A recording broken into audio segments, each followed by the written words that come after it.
Speech of Praise. Martin Luther King Jr., son of Martin Luther King Sr. and Alberta Williams King.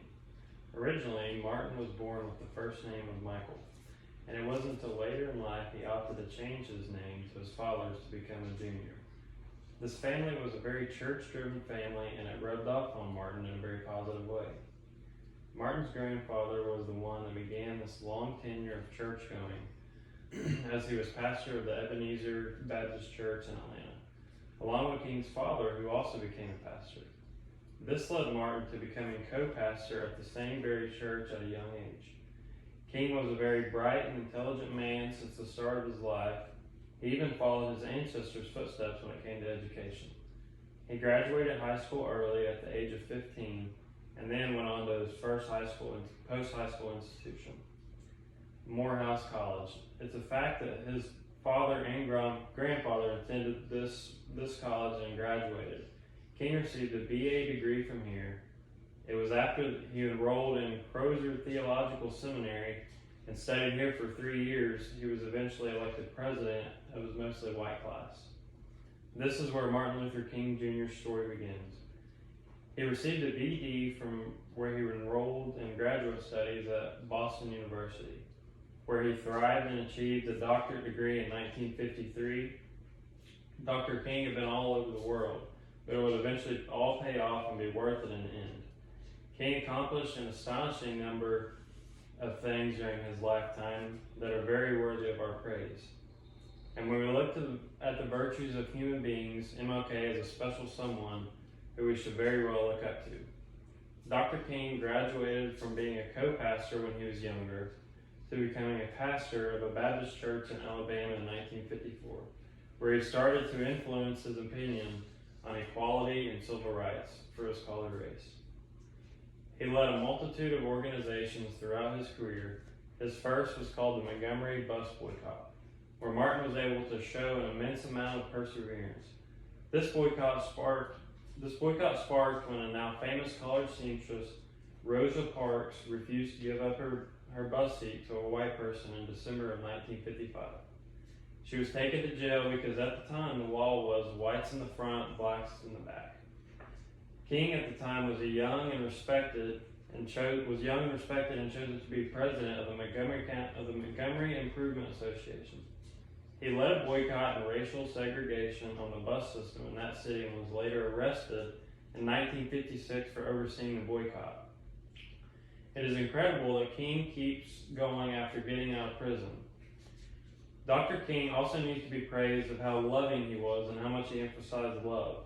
A couple of important quotes from different speeches he gave included, "Life's most persistent and urgent question is, what are you doing for others?"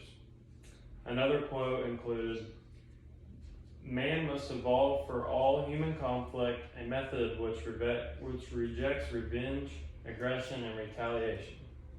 The foundation of such method is love," said MLK. Love was very important to this man, and he believed that love was one of the most important things in the world. Not only was it important that King joined the bus boycott, but more importantly, he was just 26 years old. And it needs to be recognized how brave this was and how much courage MLK really had. Selflessness is another virtue that King showed after becoming the youngest person to be rewarded the Nobel Peace Prize. He took that over $50,000 prize money and donated it towards the civil rights movement. We all should look to King when we face adversity and be inspired by the courage he had and when he just kept speaking through all the hardships he faced. In 1963, just 5 years before King was assassinated, he gave his most famous speech known as the I Have a Dream speech. In front of over 250,000 people, he spoke about civil rights, and from this came one of his most famous quotes. "I have a dream that my 4 children will one day live in a nation where they will not be judged by the color of their skin, but by the content of their character." Again, very courageous and loving for Martin Luther to get up in front of this many people delivering such a powerful speech when knowing the dangers of it. This speech affected so many people in different ways. According to Clarence B. Jones, King's former counsel, the speech was something mystical. She claims he took the written text that he had been reading from and and moved it to the left of the lectern, grabbed both hands of the lectern and looked out to the thousands of people out there. And that's where he started speaking extemporaneously. She goes on to say, the speech was something kind of mystical.